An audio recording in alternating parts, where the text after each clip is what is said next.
Welcome to Revamped Outdoors. It's about 14 degrees for a low. That's in Fahrenheit. I don't know what that is in Celsius. I think it's probably cold, is what it is.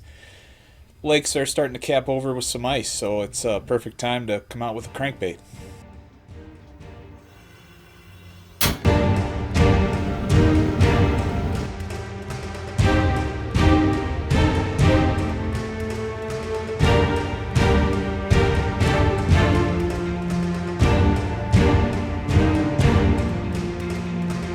Hey, thanks for sticking around. So, I've developed a crankbait. Haven't quite figured out what I'm going to call it yet, but this is 3D printed. Printed this on the Anet A8 0.2 millimeter layer heights. Seems to work out quite well. I use a wire former for this. This is a through wire design, so the wire comes all the way through it. It's a lot stronger than if you're doing the cotter pins like I used to design. I used a cheap airbrush set for this. You can tell it's kind of crappy. I don't really know how to airbrush yet, so this is what we end up with. It's also below 32 degrees out, so when I sprayed it with clear coat, it gives it a nice little foggy look. So that happens, but yeah, I think it turns out really well. The reason I'm releasing this crankbait is because you can print it in different sizes and it still gives the same action. I have a few other designs that haven't quite made it this well yet, so this is the first one I feel confident releasing that you can print this out at pretty much any size. This one is 100% size, and this one is 85% size. So I like the 85%. It's about 3 inches, about 75 millimeters long from the nose to the tail. It prints in 2 halves, so you just glue those 2 halves together with CA glue. I modeled these up in Fusion 360. If you want to know how to do that, I have a video live stream where I go through the whole process of designing a crankbait. That crankbait, I have done a design with it. I have printed it and put it together. It does work. Not quite the best yet, so I'm still tweaking it, but the same process I did for that, I did for this specific crankbait, and it works quite well. A few of the other designs, this is a nice one. This one's working pretty well right now. It's got like a V lip on it. This one's a real good shallow runner. It's pretty close to being released, so stay tuned for that. Got 2 or 3 other designs too that we'll go through later. But if you're not subscribed yet, go ahead and subscribe, because I'm going to be putting these out in the near future. Right now, it is waterfowl season, although like I said earlier, we're getting really low temps, so a lot of the stuff's locking up. A lot of the small back bays where I like to go duck hunt. So working on duck calls right now just for fun. Got a few of those coming out pretty soon too. They are working. I want to do something a little bit different than the normal duck call. Like for instance this one, where you have a wedge and a reed. I'm thinking about different ways to secure those into the call, so stay tuned for that. Other than that, just a quick video.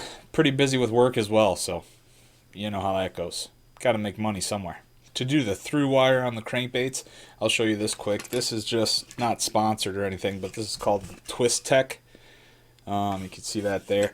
What you do is you put the through wire in here, and then you can twist it, move it around. It makes it a lot easier to twist up wire for either through wire crankbaits or something like a spinnerbait, something like that, or leaders. This works extremely well for as well. I use this just clamped onto the desk, just with a standard clamp that you get at the Harbor Freight or something for $1. This Twist Tech here, this Twist Tech is about, I think, $78 or something like that. I know that's a little bit expensive. You can do all this with just standard snips and needle nose pliers, but for me it's a lot quicker. It lets me get designs out a lot faster. It lets me see if they're going to work or not a lot quicker, so I definitely appreciate this. For the wire, let me grab the wire. So for the crankbait and the Twist Tech, about the thickest wire it can do is like a number 13 wire. That's this right here. I do the tooth-proof wires. The Engineered Angler, if you don't know who he is, go subscribe to his channel. Awesome channel. Does a lot of cool stuff with DIY fishing. He uses this twist wire stuff, the toothproof from AFW. So I picked up a couple of bags of it, and I haven't had any problems with it. I actually like it quite a bit. You can mess around with different wires and stuff, but this is a nice leader wire, as well as crankbaits. This is a number 13, which is 30 feet in this roll. It's up to 195 pounds. This is a 07. It is up to 70 pounds. I've been using the 07 and also in number 11 is just my prototyped wire. So any prototypes I have, I use the smaller wire just to make sure that it's going to work first, and then I'll go to the bigger wire. I model up for the bigger wire as well when I'm doing it in Fusion 360, just to make sure that I can fit the bigger wire in it. So to fill up the inside, you can hear a little rattle on these. That's just number 3 steel shot. I had some lying around. You could use any ball bearings or anything that's small enough. These are absolutely tiny. I don't know if you can see that, but they're very, very small. The problem with steel, obviously, is that it's going to rust. So you do get some discoloration if you use a clear filament. I have been noticing that a little bit. It doesn't seem like they rust together or anything. They work pretty well. But the smaller and harder your material for the beads are, the higher pitch sound you're going to get. So these give off a real high pitch rattle when they're in there. So there's a rattle chamber designed on the inside of this. So overall, I really like the design. It gives a real nice strong wobble this way in the water, and the deep diving bill really gets it down there. So if anybody's around any water bodies that haven't froze up yet, please print it off, give it a try, and let me know how it works. I'll put it out on Thingiverse, and I'll leave the link below. I'll also leave a bunch of the links to the other videos, as well as the engineered angler. That's down in the description down below. If you like the video, maybe give it a like. If you really like it, maybe consider subscribing. Love to have you aboard. Till the next one, keep your amps up and your filament dry.